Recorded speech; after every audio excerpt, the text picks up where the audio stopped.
Alright y'all, so this is my Photoshop PNG tutorial. Now, just because I'm using Photoshop doesn't mean it can't work on any other app. So I selected my photo, dragged it. You want to click this selection button right here. As you see, it has a paintbrush and dotted lines surrounding it. And then you want to unlock the button. First of all, you want to unlock the picture by clicking that lock button. Go to properties, and then you want to remove background. This is the easiest way to remove the background on any picture that you want for a flyer or a regular picture or a regular edited video. And this is how you do it. Now for the difficult way, not really difficult, but more challenging, you want to click that button again. You don't have to click it the first time, but you want to click it again, adjust your settings, how big you want the brush to be, and how soft you want the brush to be. And then you want to drag over the selection that you want.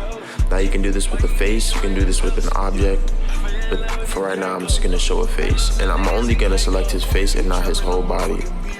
And I'm going to speed through this process because, you know, it takes a bit to select it. And you want to make sure you get each crease, and you want to be going back and forth and clicking the subtraction and adding button. You want to select inverse. Once you right click, select inverse, and boom, remove background by pressing Control X. And right now I'm just selecting a graphic that I want with the joint, but then you go to File, and then you export it, and you save as Export As. You want to click Export As.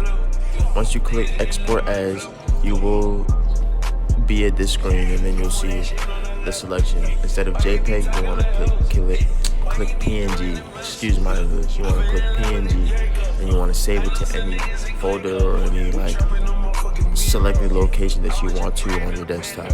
And that's basically it. I have mine. Boom, I got my PNG. It's loading. It should take forever. But thank you for watching. That's